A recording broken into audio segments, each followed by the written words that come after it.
গরমের সময় একটু টকটক জাতীয় খাবার খেতে আমার মনে হয় আমার মতন অনেকেই পছন্দ করেন। কাঁচা আম দিয়ে যে কোনো রেসিপি ভীষণ ভালো লাগে। আজ আমি একটু অন্য পদ্ধতিতে স্ট্রিম ম্যাঙ্গো প্রন বানিয়ে দেখাবো। কি যে অপূর্ব খেতে হয়, আর এর স্বাদ মুখে লেগে থাকার মতন। নমস্কার বন্ধুরা, কিচেন টেকনিকে আপনাদের সবাইকে স্বাগত। আমি মধুমিতা। আজ নিয়ে এসেছি একটা দারুণ স্বাদের রেসিপি। চলুন দেখে নেওয়া যাক। স্ট্রিম ম্যাঙ্গো প্রন বানানোর জন্য আমি এখানে 250 গ্রাম মতন চিংড়ি নিয়েছি। চিংড়ির সাইজটা একটু বড় রয়েছে। চিংড়িটা পুরোটাই আমি খোসা ছাড়িয়ে নিয়েছি আর মাথার অংশটা বাদ দিয়েছি। আর পিঠের উপরে সরু সুতোর মতো যে ময়লাটা থাকে সেটা ফেলে দিয়েছি। এরপর চিংড়িটা নুন হলুদ দিয়ে আমি ম্যারিনেট করে নেব। দিয়ে দেব সামান্য একটু নুন। আমি এখানে হাফ চামচেরও কম নুন দিয়েছি। আর দিয়েছি সামান্য একটু হলুদ গুঁড়ো। দিয়ে নুন হলুদ দিয়ে চিংড়ি মাছটাকে খুব ভালো করে মাখিয়ে রেখে দেব। এইভাবে নুন হলুদ মাখিয়ে রাখলে চিংড়ি মাছের মধ্যে নুনটা খুব সুন্দরভাবে চলে যায়। এইভাবে আপনারা 5 থেকে 10 মিনিট মতন ম্যারিনেট করে রেখে দেবেন। দেখুন চিংড়ি মাছটা নুন হলুদ মাখানো হয়ে গিয়েছে, সরিয়ে রাখবো। এরপর একটা মশলা রেডি করে নেব। তার জন্য দিয়ে দেব 1 চা চামচ কালো সর্ষে, আর দিয়ে দেব 1.5 চা চামচ সাদা সর্ষে বা হলুদ সর্ষে।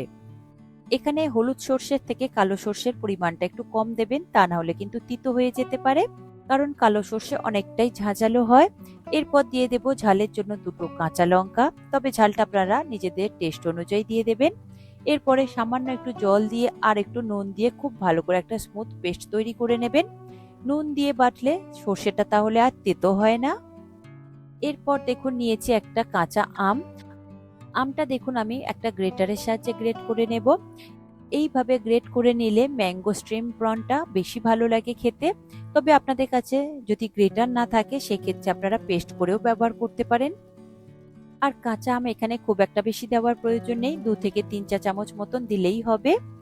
কারণ এখানে 200 থেকে 250 গ্রাম মতন চিংড়ি রয়েছে। চিংড়ি যদি বেশি পরিমাণে হয় সেক্ষেত্রে গ্রেট করা আমটাও একটু বেশি করে দিয়ে দেবেন। দেখুন আমটা গ্রেট করা হয়ে গিয়েছে, এটা সরিয়ে রাখলাম। এরপর যেটার মধ্যে আমি স্ট্রিম করব বা ভাপাবো সেই রকম একটা স্টিলের টিফিন বক্স নিয়েছি। আমার কাছে টিফিন বক্সটা একটু বড় সাইজের রয়েছে, আপনাদের কাছে যেমন আছে ঠিক সেইভাবেই করবেন। তারপরে দেখুন আমি 2 রকম সর্ষে কাঁচা লঙ্কাটা আমি বেটে নিয়েছি। আমি শিলপাটাতে খুব মিহি করে বেটে নিয়েছি। এরপর ওই বাটা মশলাটা আমি ওই টিফিন বক্সের মধ্যে দিয়ে দেব, আর ওই বাটিটা ধুয়ে অল্প একটু জল দিয়ে দেব। সঙ্গে দিয়ে দেব স্বাদ অনুযায়ী নুন, আর দিয়ে দেব সামান্য একটু হলুদ গুঁড়ো। আপনারা নুন হলুদটা একটু বুঝে শুনে দেবেন, কারণ নুন হলুদটা আগে চিংড়ি মাছের সাথে মাখানো রয়েছে। এরপরে দিয়ে দেব গ্রেট করে রাখা আম। তারপর দিয়ে দেব নুন হলুদ মাখিয়ে রাখা চিংড়ি মাছ। তারপর দিয়ে দেব 2 থেকে 3 চা চামচ কাঁচা সর্ষের তেল। এখানে আপনারা কাঁচা সর্ষের তেলটা অবশ্যই ব্যবহার করবেন, যেহেতু ভাপা হচ্ছে। ভাপাতে কাঁচা সর্ষের তেল আর কাঁচা লঙ্কা না দিলে একদমই ভালো লাগে না এর স্বাদ আর ফ্লেভারটা। কাঁচা সর্ষের তেল দেওয়ার পরে খুব ভালো করে একবার মিশিয়ে নেবেন। তবে এখানে আর অন্য কোনো মশলার ব্যবহার করবেন না। দেখুন মেশানো হয়ে গিয়েছে। আর জলের পরিমাণটা খুব একটা বেশি দেবেন না, কারণ চিংড়ি মাছ থেকে জল ওঠে। জলটা খুবই সামান্য ব্যবহার করবেন, প্রয়োজন মতন। এরপর এর মধ্যে দিয়ে দেব 3টে চেরা কাঁচা লঙ্কা। আরো একবার উপর থেকে দিয়ে দেব 1 থেকে 2 চা চামচ মতন কাঁচা সর্ষের তেল, সুন্দর একটা ফ্লেভার আসবে। তারপরে এটাকে ঢাকা দিয়ে আমি স্ট্রিম করে নেব। আর আপনাদের হাতে যদি সময় থাকে এইভাবে মাখিয়ে আপনারা 10 মিনিট মতন রেস্টে রেখে দেবেন, তাতে চিংড়ির মধ্যে খুব সুন্দরভাবে সমস্ত মশলার ফ্লেভার চলে যাবে। এরপরে দেখুন একটা আমি কড়াই নিয়েছি, কড়াইতে আমি প্রয়োজন মতো জল নিয়েছি আর একটা স্ট্যান্ড নিয়েছি। গ্যাসের ফ্লেমটাকে হাইতে দিয়ে এই টিফিন বক্সটাকে আমি বসিয়ে দেব। তারপর উপর থেকে একটা ঢাকনা আটকে দেব। দিয়ে এটাকে মিডিয়াম টু হাই ফ্লেমে 15 মিনিট মতন স্ট্রিম করে নেবেন। 15 মিনিট পরে আমি কড়াইয়ের উপর থেকে ঢাকনাটা সরিয়ে আপনাদের দেখাচ্ছি। দেখুন গ্যাসের ফ্লেমটাকে আমি বন্ধ করে দিয়েছি। তারপর আরো 5 মিনিট মতন এইভাবে আমি ঢাকা দিয়ে স্ট্যান্ড করে রেখে দেব, যাতে খুব সুন্দরভাবে সেট হয়ে যায়। তারপর 5 মিনিট পরে কড়াই থেকে নামিয়ে এটাকে একটু ঠান্ডা হতে দেব, কারণ এই সময় টিফিন বক্সটা ভীষণই গরম রয়েছে। দেখুন টিফিন বক্সটা একটু ঠান্ডা হয়ে গিয়েছে, তারপরে আমি খুলে আপনাদের দেখিয়ে দিচ্ছি। দেখুন কতটা সুন্দর হয়েছে।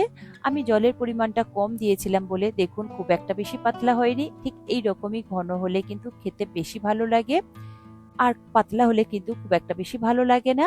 তাই দেখুন রেডি হয়ে গিয়েছে, কতটা সুন্দর কালার এসেছে আর খেতে কিন্তু অপূর্ব সুন্দর হয়েছে। বানিয়ে না খেলে কিন্তু এর স্বাদটা বুঝতে পারবেন না।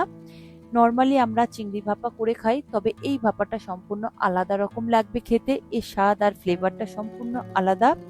একটু আম দেওয়া রয়েছে বলে টকটক খেতে লাগবে, আর সঙ্গে সর্ষের সুন্দর একটা ফ্লেভার রয়েছে। এটা আমি একটা প্লেটের মধ্যে সার্ভ করে নিয়েছি, তবে এটা গরম ভাতের সাথে দারুণ সুন্দর খেতে লাগে। আপনারা প্রতিটা স্টেপ ফলো করে এইভাবে স্ট্রিম ম্যাঙ্গো প্রন একবার বানিয়ে খেয়ে দেখবেন, অসম্ভব সুন্দর খেতে লাগে।